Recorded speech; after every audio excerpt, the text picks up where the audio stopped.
আসসালামু আলাইকুম। আশা করছি আপনারা সবাই অনেক, অনেক ভালো আছেন। আজকের এই ভিডিওটিতে আমি দেখানোর চেষ্টা করব কিভাবে আপনারা ইউআরএল থেকে অডিও ফাইল লোড করবেন এবং সাথে কিভাবে প্রোগ্রেস বার এড করবেন।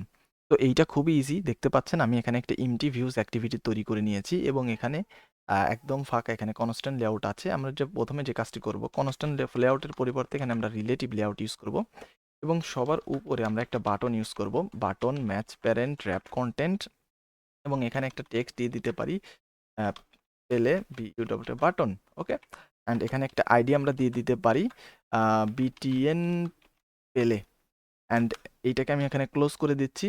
ক্লোজ করে দেওয়ার পর নিচে আমরা যে কাজটি করবো একটা প্রোগ্রেস বার নিতে পারি। যেহেতু ইন্টারনেট থেকে লোড হবে সেই জন্য আমরা একটা প্রোগ্রেস বার র্যাপ কন্টেন্ট এখানে একটা আইডি দিয়ে দিচ্ছি প্রোগ্রেস বার। ওকে, অ্যান্ড এইটাকে আমরা এখানে ক্লোজ করে দিচ্ছি এবং আমাদের যে প্রোগ্রেস বারটা আছে এটাকে আমরা সেন্টার প্যারেন্ট এটাকে ট্রু করে দিচ্ছি, তাহলে সেন্টারে চলে আসবে এবং এইটার ইনিশিয়াল ভিজিবিলিটি আমরা এটাকে গন করে দিব। ঠিক আছে, তাহলে গন অবস্থায় থাকবে। যখন আমরা বাটনে ক্লিক করব তখন অডিও ফাইলটা ইন্টারনেট থেকে লোড হবে, প্লে হবে, তখন এই ভিজিবিলিটিটায় যখন লোড হবে ততক্ষণ পর্যন্ত এইটা লোডিং হতে থাকবে। ঠিক আছে, তো এখন আমি যাই, এখানে চলে আসি। এখানে আসার পর আমাদের অনেক কিছু নিতে হবে, যেমন আমরা এখানে মিডিয়া প্লেয়ার নিব, মিডিয়া প্লেয়ার অ্যান্ড তারপরে যে কাজটি করব সেটা হচ্ছে প্রোগ্রেস বার। তারপরে আমাদের এখানে বাটন নিয়েছি, বাটন হচ্ছে পেলে। তারপরে ওখানে আমাদের একটা স্ট্রিং নিতে পারি, স্ট্রিং হচ্ছে মিউজিক ইউআরএল দিয়ে দিতে পারি।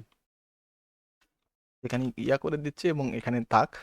অ্যান্ড মিউজিক ইউআরএল কোথায় পাবেন মানে স্যাম্পলগুলা সেটাও আমি দেখিয়ে দিব। তো এখানে যে কাজটি করতে পারি, এখন আমাদের যে বাটনটা আছে বাটনকে আমরা ওখানে পরিচয় করিয়ে দিতে পারি find V by ID R dot ID dot TN play, and তারপরে হচ্ছে progress bar equal to find V by ID R dot ID dot progress bar. তারপরে কন্ট্রোল এস করলে এই প্রবলেমটা চলে যাবে। অ্যান্ড এইটা হয়ে গেল। এখন আমাদের একটা ক্লাস তৈরি করে নিতে হবে। ঠিক আছে, এখন আমরা একটা ক্লাস তৈরি করে নিব। ক্লাসটা কীরকম হবে? ক্লাসটা হবে হচ্ছে আমি এখানে প্রাইভেট ক্লাস তৈরি করে নিচ্ছি।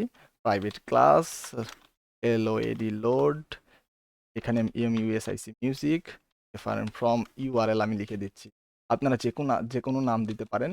তো এই ক্লাসকে এক্সটেন্ড করবে সেটা হচ্ছে এএসওয়াইএনসি অ্যাসিং টাস্ক যেটা আছে এটাকে আমরা নিয়ে নিচ্ছি এবং এইটার প্যারামিটার হিসেবে আমি স্ট্রিং দিয়ে দিচ্ছি, তারপরে ইন্টিজার, তারপরে হচ্ছে বুলিয়ান আছে সেটাকে আমি এখানে পাস করে দিচ্ছি। তারপরে যখন এই ক্লাসটা আমি তৈরি করব দেখতে পাচ্ছেন একটা ইরর আসছে। ইররের উপর মাউস নিয়ে যাওয়ার পর এখানে দেখতে পাচ্ছেন একটা লাল বাতির মতো চলে আসছে। তো এখানে একটি ক্লিক করে দিন। ক্লিক করে দেওয়ার পর দেখতে পাচ্ছেন ইমপ্লিমেন্ট মেথড একটা অপশন আছে। এখানে ক্লিক করে দেওয়ার পর যে মেথডটা থাকবে সেটা সিলেক্ট করে ওকেতে প্রেস করে দিন। তাহলে দেখতে পাচ্ছেন আমাদের এখানে একটা মেথড তৈরি হয়ে গেল। তো আমি এখানে একটু এটার এন্ডিং ট্যাগ দিয়ে দিচ্ছি, তাহলে বুঝতে পারবেন কোথায় কোনটা শেষ হচ্ছে। এখানে ইন্ড হেয়ার লিখে দিচ্ছি, ইন্ড হেয়ার, তাহলে এটা আমার ইন্ড হয়ে গেল। এবং এখানে আমাদের আরও কিছু এখানে ওভাররাইড মেথডকে কল করতে হবে, যেমন অন প্রি এক্সিকিউট যেটা আছে এটাকে এখানে আমাদের কল করতে হবে।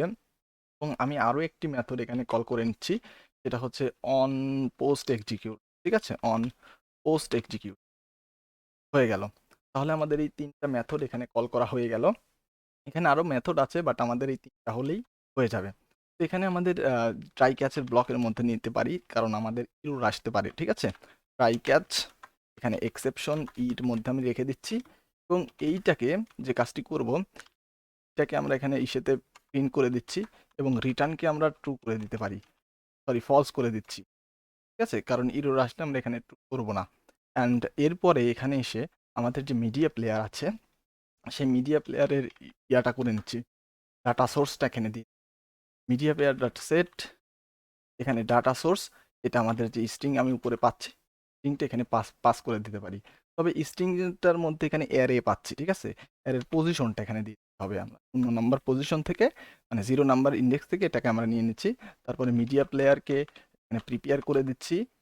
ওকে, তারপর এখানে রিটার্ন আমরা এখানে ট্রু করে দিতে পারি, তাহলে আমাদের রিটার্ন ট্রু হয়ে গেল। এবং এখানে দেখতে পাচ্ছেন রিটার্ন যে আমরা নাল দিয়েছিলাম এইটা এখানে ইরর টাইপের আসতেছে, তো আমরা এটা দিব না, এখান থেকে এটাকে কেটে দিচ্ছি, হয়ে গেল। তারপর এখানে যে আমাদের অন প্রি এক্সিকিউট যেটা আছে, তো এই প্রি এক্সিকিউটের এখানে আমাদের যে প্রোগ্রেস বারটা আছে প্রোগ্রেস বারের PR ও প্রোগ্রেস বারের সেট ভিজিবিলিটি এখানে আমরা ভিজিবল করে দিব। অ্যান্ড এখানে আমাদের জাস্ট এই ভিজিবল করে দিলেই হয়ে যাবে। তারপরে আমাদের এখানে যেটা পাচ্ছি বুলিয়ন, তো এটাকে আমরা এটাকে কেটে দিই, এখানে সাকসেস লিখি, ইউজ বলে সাকসেস। অ্যান্ড এখানেও আমরা এখানে সাকসেসকে কল করে দিই, হয়ে গেল। অ্যান্ড তারপরে এখানে আমাদের কি কোড লিখতে হবে, সেটা সেটা কি সেটা হচ্ছে এখানে একটা কোড লিখে দিই, কন্ডিশন লিখে দিচ্ছি। যদি সাকসেস হয়, যেহেতু একটা বুলিয়ান টাইপের রিটার্ন পাচ্ছি, কারণ আমরা এখানে দেখতে পাচ্ছেন ট্রু অ্যান্ড ফলস রিটার্ন করে দিয়েছি। যদি এটা সাকসেসফুল হয়, তাহলে কি হবে, মিডিয়া প্লেয়ারটাকে আমরা এখানে করে দিই, স্টার্ট করে দিই, স্টার্ট হবে, START, ওকে, হয়ে গেল। এবং যদি এখানে সাকসেস না হয়, তাহলে ইলস পার্টের এখানে এসে আপনি একটা টোস্ট শো করে দিতে পারেন। টোস্ট এটা কি, এটা হচ্ছে সামথিং ওয়েন্ট রং টাইপের একটা SOM SOME সামথিং WENT ওকে, তাহলে হয়ে গেল। দেখতে পাচ্ছেন আমাদের কোড কিন্তু টোটালি প্রায় শেষ। এখন আমরা এখানে ওভাররাইড আরেকটা মেথড নিতে পারি, সেটা হচ্ছে আমাদের যে ক্লাসটা তৈরি করছি সেই ক্লাসের বাইরে অন ডিস্ট্রয়কে কল করে নিচ্ছি। এবং এখানে আমরা একটা কাজ করতে পারি, একটা কন্ডিশন দিব, মিডিয়া প্লেয়ার নাল না হয়, নট ইকুয়াল নাল। ওকে, যদি নাল না হয় তাহলে আমরা এটাকে করে দিতে পারি media player dot stop, stop, আমরা স্টপ করে দিচ্ছি। এখন এই যে আমরা এখানে কোড করলাম, তাহলে চলুন মিডিয়া প্লেয়ারকে আমরা প্রথমে পরিচয় করিয়ে দেই। যেমন media player equal to new media player, ঠিক আছে, এখানে আমরা media player equal to new media player.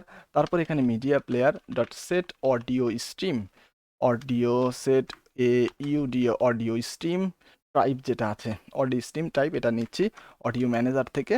আমরা মানে স্ট্রিম মিউজিক যেটা আছে সেটা আমরা এখানে সিলেক্ট করে দিচ্ছি। তারপর আমাদের যে কাজটি করবে, বাটনের যে অন ক্লিক লিসেনার আছে সেটা আমি লিখে নিচ্ছি, set on click listener, view dot on click listener. And এইটার মধ্যে আমরা কি করব, আমরা যে এখানে লোড মিউজিক যেটা নামে আমরা একটা তৈরি করছি, সেইটাকে এখানে কল করে নিচ্ছি। তারপর এখানে আমাদের ওভাররাইড যে মেথডটা আছে, সেটা হচ্ছে এখানে আমাদের দেখতে পাচ্ছেন এক্সিকিউট যেটা আছে, ওকে, এক্সিকিউটের মধ্যে এখানে চলে আসলাম। এবং এই এক্সিকিউটের মধ্যে আমাদের মিউজিকের ইউআরএলটা, যেটা আমরা উপরে এখানে লিখে নিয়েছি, দেখতে পাচ্ছেন একটা স্ট্রিং। এখন ইউআরএল কোথায় পাবো, আমি যদি গুগলে চলে আসি এবং সার্চ করি স্যাম্পল অডিও ফাইল mp3, তাহলে দেখতে পাচ্ছেন এখানে অনেকগুলো ওয়েবসাইট আছে। তো আপনারা আপনার যে কোনো ওয়েবসাইট থেকে নিতে পারেন। তো আমি সবার উপরেই চলে যাচ্ছি, এখানে এসে প্রথমটাতে আমি চলে যাচ্ছি এবং এখানে দেখতে পাচ্ছেন এখানে আমি একটা লিঙ্ক পেয়ে যাব। ওকে, আপনারা হয়তো সাউন্ড এখানে শুনতে পাচ্ছেন। তো এই লিঙ্কটা আমি এখান থেকে কপি করে নিচ্ছি, তারপরে আমার অ্যাপ্লিকেশনের মধ্যে ব্যবহার করে নিচ্ছি। ওকে, দেখতে পাচ্ছেন হয়ে গেল। তো এখন দেখতে পাচ্ছেন আমার টোটাল কোড কিন্তু লেখা শেষ। এখন যদি অ্যাপ্লিকেশনটাকে রান করে দেই, আশা করছি এটা সঠিকভাবে কাজ করবে। তবে এর আগে একটা কথা বলে নেই, আমাদের কিন্তু অবশ্যই ইন্টারনেট পারমিশন নিতে হবে, যেহেতু এইগুলা ইন্টারনেট থেকে আসবে। এখানে আমাদের ইউজেস পারমিশন এখানে নিয়ে নিচ্ছি, সেটা হচ্ছে ইন্টারনেট, এখানে হবে ইন্টারনেট, রাইট, ইন্টারনেট এখানে আমি নিয়ে নিচ্ছি INTR ইন্টারনেট। তারপরে আমাদের ইউজেস পারমিশন, আমাদের ওয়াইফাই যে এক্সেস মানে স্টেট এক্সেস যে পারমিশনটা আছে সেটাও আমরা নিয়ে নিলাম। চলুন অ্যাপটাকে রান করে দিয়ে দেখি এটা আসলে সঠিকভাবে কাজ করছে কিনা। আমি এখান থেকে এটাকে রান করে দিচ্ছি। এখানে দেখতে পাচ্ছেন বিল্ড অপশন, এটাতে আমি করে নিচ্ছি। দেখতে পাচ্ছেন এটা কিন্তু রান হয়ে গেল। এখন যদি প্লে আইকনে ক্লিক করে দেই, দেখতে পাচ্ছেন এখানে লোডিং হচ্ছে। ওকে, এখানে আমাদের এটাকে কিন্তু দেওয়া হয়নি। ওকে, দেখতে পাচ্ছেন এটা কিন্তু লোডিং নিচ্ছেই, বাট এটা স্টপ হচ্ছে না। তাহলে আমরা কোথায় ভুল করেছি, আমি এটাকে করে দিই, এটাকে ক্লোজ করে দিই, দেখতে পাচ্ছেন বন্ধ হয়ে গেল। আমি যখন রিস্টার্ট করে দিলাম, এটা অফ হয়ে গেল। তো এইটা বন্ধ করার জন্য এখানে আমাদের যে আমরা সাকসেস এই জায়গাতে এসেই প্রোগ্রেস বারটাকে আমরা এখানে প্রোগ্রেস বার ডট সেট ভিজিবিলিটি এটাকে আমরা গন করে দিতে পারি। তাহলে কি হবে, এটা গন হয়। চলুন এখন রান করে দেখি যে এটা আসলে ঠিকঠাক মতো কাজ করছে কিনা। দেখতে পাচ্ছেন এটা আমাদের রান হয়ে গেল। এখন যদি আমি এখানে প্লে আইকনে ক্লিক করে, দেখতে পাচ্ছেন লোডিং নিচ্ছে। যখন এটা প্লে হচ্ছে, আমাদের প্রোগ্রেস বারটা কিন্তু গন হয়ে যাচ্ছে। এইভাবে চাইলে আপনি সহজেই কিন্তু এইটা ইজিতে করে নিতে পারেন। তো এই ছিল আজকের এই ভিডিওটি। আশা করছি ভিডিওটি আপনাদের কাছে ভালো লেগেছে। যদি ভালো লাগে একটি লাইক দিবেন, কমেন্ট করে আপনার মতামত জানাবেন। দেখা হবে নেক্সট কোনো ভিডিওতে।